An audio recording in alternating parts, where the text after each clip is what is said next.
Hello and welcome to the first episode in a new YouTube series, which is a collaboration of various modelers from all over, just showing what we're up to on our workbenches or wherever it is we're doing our modelling, and look at some of our collections as well, and maybe a few other bits thrown in as well. So I hope you enjoy, and if you feel like you want to participate, give us a message and I'm sure we can put you into the future instalment.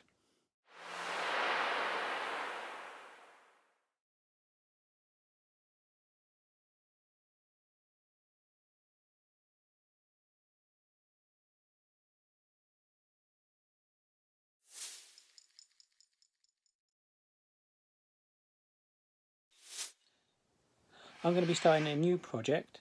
I've been meaning to build this for some time. I'm going to have a look at making a Star Wars diorama based around the Death Star attack run.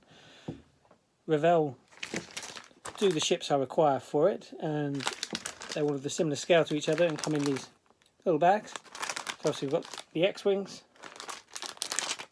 TIE Fighters, and there's also Darth Vader's TIE Fighter as well, and there is a Millennium Falcon they do of a smaller scale, so we might well add that to the diorama, but we'll get looking at these first. So let's see what we get. So opening the X-Wing first.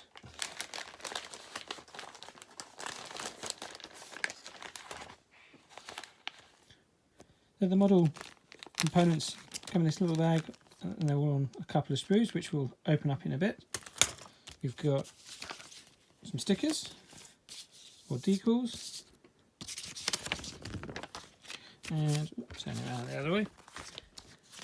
Some very clear, easy to follow instructions. So yeah, go back to stickers. That's especially if you're a newcomer to the hobby and you're not confident in your painting skills yet, you can use the stickers to decorate the ship's detail. I am going to be painting, and I'm going to have a try with the Hataka range of paints. So I've got here some of their water-based acrylics from their blue line, which is designed for hand painting with brush rather than using an airbrush. So we're going to give them a go. Let's have a look at the components we've got. So we've got there some clear glazing for the cockpit's canopy.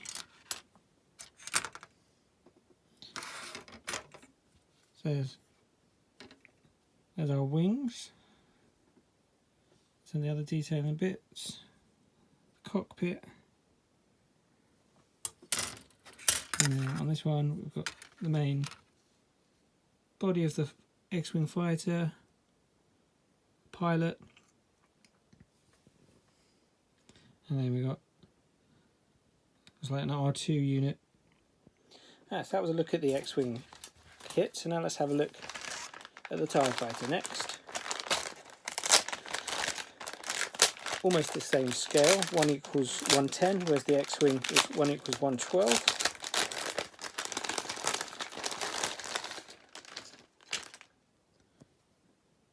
So look, just like with the X-Wing, the components are all on some sprues which are together in this bag. Got some stickers and very similar to that set of instructions, which again look pretty straightforward to follow. So we'll have a look again at the sprues for this one. There's the main body or cockpit for the TIE Fighter. Again, we have some clear bits for the glazing. This one differs in that it comes with a display stand. Let's have a look at the Imperial pilot there and the wings.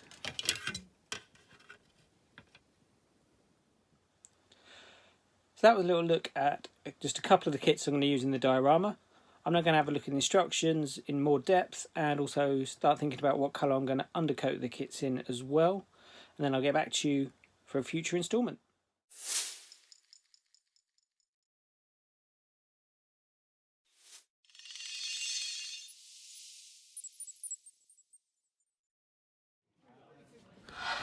In this section, we're going to take a short look at a model railway layout. This one is called Fence Houses NCB. It was built by Ian Forsyth of the New Haven and District Model Railway Club to 4mm scale or 00 gauge.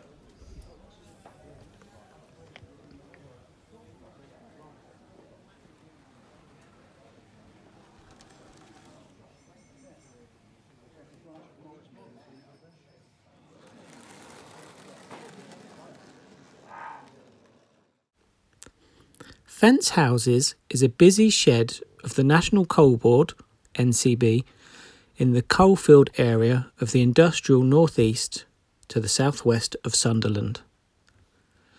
National Coal Board locos are serviced and repaired here, as well as being based at the shed. Fence Houses is mainly a National Coal Board site, but there is a busy transfer of empty and full coal wagons from the British rail system. Although no British Railway locos are based here, they can be coaled and watered as required.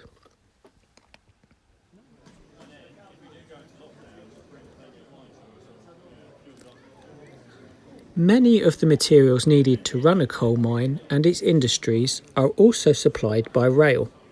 So steel beams, pipes, etc. will arrive at the small yard.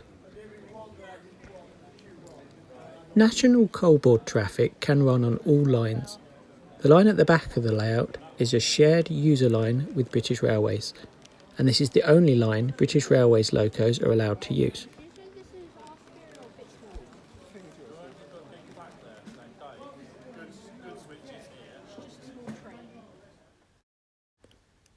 Many of the locos seen here have been kit built, with ready-to-run models also present.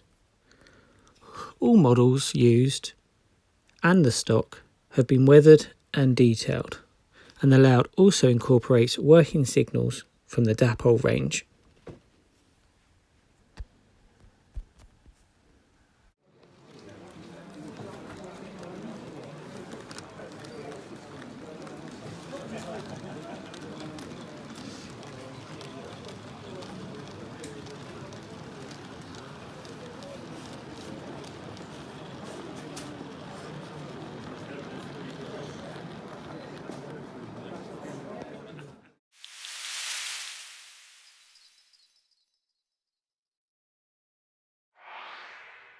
Okay, so this is the kit that's been worked on for Kit of Armour.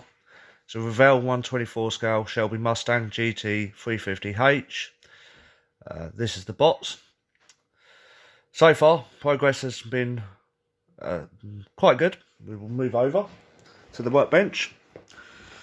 You can see the dashboard has already been started on. That is now ready to be installed. The chassis has also been very much worked on. The engine is in place, along with the gearbox. And then next part is the interior body shell. This has already been painted ready for all the fittings to start going into. One of the fittings that will go into this, it will go into the back there, is this, which is a support for the rear seats. Okay, so next for the Shelby Mustang kit is going to be this part here, which is the gear sticks. This has got to be, is according to the instruction, to be painted a black colour, and the black we're going to use is a Humbrol paint, number 85. It's an acrylic from Humbrol. And then once that's been painted, it will then be available to be fitted into the body shell that we showed earlier.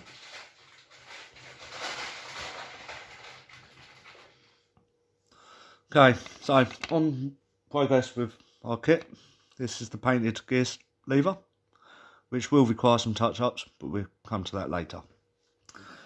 It's now ready to be fitted into its slot, which is there. So we're going to use some glue, liquid glue.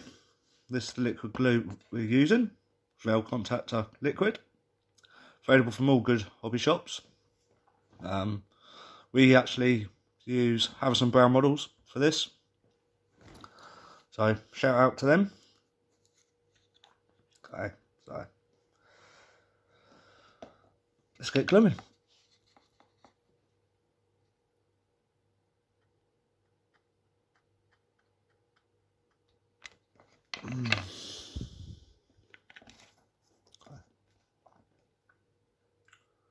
So now we've got the area glued, we now fit the gear lever in place. It's a bit fiddly, but it's in.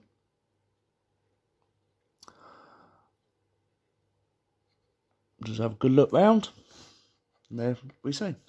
So now we've got to leave that to fully dry. Next part of the build for the Mustang is these two bits, which unfortunately clarity ain't quite clear. However, they basically are armrests or door armrests, and they will eventually fit into the interior shell. One will go there and one will go the other side. Let's just turn this round for you. So it'll go there. So before we fit these, we will give them a paint, and they will be painted. Quick look at the instructions. And according to the instructions, I believe it's this one. Another Humboldt paint. It's an enamel paint this time, and it's a satin 125. So it's a grey paint. So yeah, see how we get on later. Okay, so on with the Mustang, the armrests which have been placed inside the door, one there, and the other one on the other side. We'll just turn this around, see if we can see it better. Just inside there. Okay. They've been glued in, however, just to give them extra strength whilst they're being glued and held into place. I've used clothes pegs to clamp them onto the interior, which will then hopefully help them set. Once they have been set, they will need touching up with some paint. Okay, so we've now finished with putting the armrests into the Mustang interior. The instructions now say that the dashboard should be put in next, and then that will be followed by the rear seat support. However, I'm going to kind of divert away from that slightly, just to make life a bit simpler. We're actually going to work on the front seats first, which are here. You can see 4 parts. You've got the 2 seats, 1 and 2, and then these 2 bits are the supports, which will end up going onto the back. So before we actually glue them together, we will give them a paint, and for this we are using paint that we've used already on this project, Humboldt enamel satin paint 125. So the 2 front seats completed. The one on the left that you can see will be the driver's seat, and the one on the right is the passenger front seat. They will go into the shell, so driver's seat will go there, passenger one there.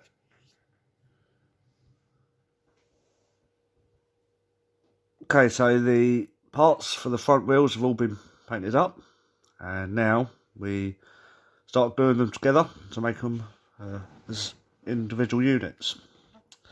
Already been cut off the sprue is these 2 items, of which we're glued together first. So again, we're going to grab our Veil Contactor liquid, just get that turned round, ready.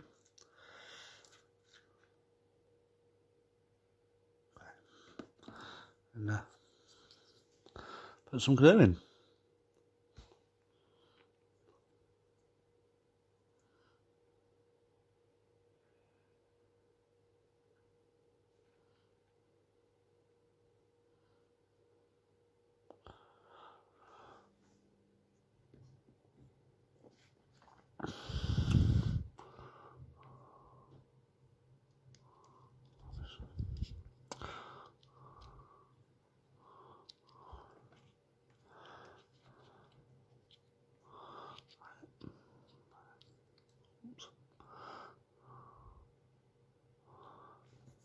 Again, we're just going to get the pegs just to help hold it into place. This one there, and another one there. So that's the first seat now done. Then we'll get on with doing the other one. And now we'll show you the interior body shell with all of its fittings completed. So with the front seats wonderfully in place, we now put the rear seat support into place. It will go over here somewhere. We'll go into there, and then the dashboard that was made up will go into these two slots here. And again, as with everything so far, will be glued into place using rail contactor.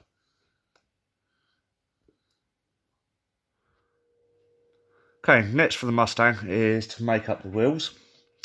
All the parts for the wheels are in view here. So, just a quick overview. Obviously we have 4 chrome parts along with 4 black tyres, and then there's these 4 styrene parts on a sprue. These styrene parts will be painted up first before they are all made up. Okay, so with all these parts of the styrene sprue now painted, you'll see that we've got one missing already, which is here. Also taken one off the chrome, and we also have a wheel put aside. So once it's painted, and obviously each part has now been separated, we get ready to start the process of putting it together. So we put the back on first, and they're not glued in, they are literally just pushed into place. There you go, that's the back. And then the chrome makes up the front. Like that. So there you go, there is one completed wheel. Another 3 to go. So there you see all 4 wheels now fully together. So we now need to put these to one side till later. So they're now not needed. As the next step takes us a look at the main body shell and work to be done to that. Before anything's done, however, we're going to give this a paint job, and the paint it requires, according to the instructions, is going to be a nice black, and we are using a Humboldt paint, Humboldt 85. There we go. So the Mustang's outer body shell has been given its painted coat. So the next stage will be to add the glazing parts, which are over here. So we have the front windscreen, which will go into here. We also have the back windscreen that will fit into here. And then obviously we also have 2 of the side panels, which are there, and they will fit there, and one the other side as well. To actually glue these in place, we won't be using what we've been using so far, the Vel contactor. Instead, we are going to use Clearfits, which is recommended for use with glazing parts. Again, this is a standard Humbrol Clearfits, available from most model shops, good retail outlets, and I believe we got that from our friends over at House and Brown Models. So come back when we've got the glazing put in. Okay, so you can now clearly see the front windscreen has now been put in. So the next bit is to install this rear windscreen, which will go onto the back. Okay, so the back screen is now put in. So the final pieces of glazing, according to the instruction, are the side windows, which we have somewhere here. Now, after test fitting these, found that they was actually too small and wouldn't fit. So replacements, slightly larger replacements, have been cut out from plastic sheeting, clear plastic sheeting, and they will be installed instead.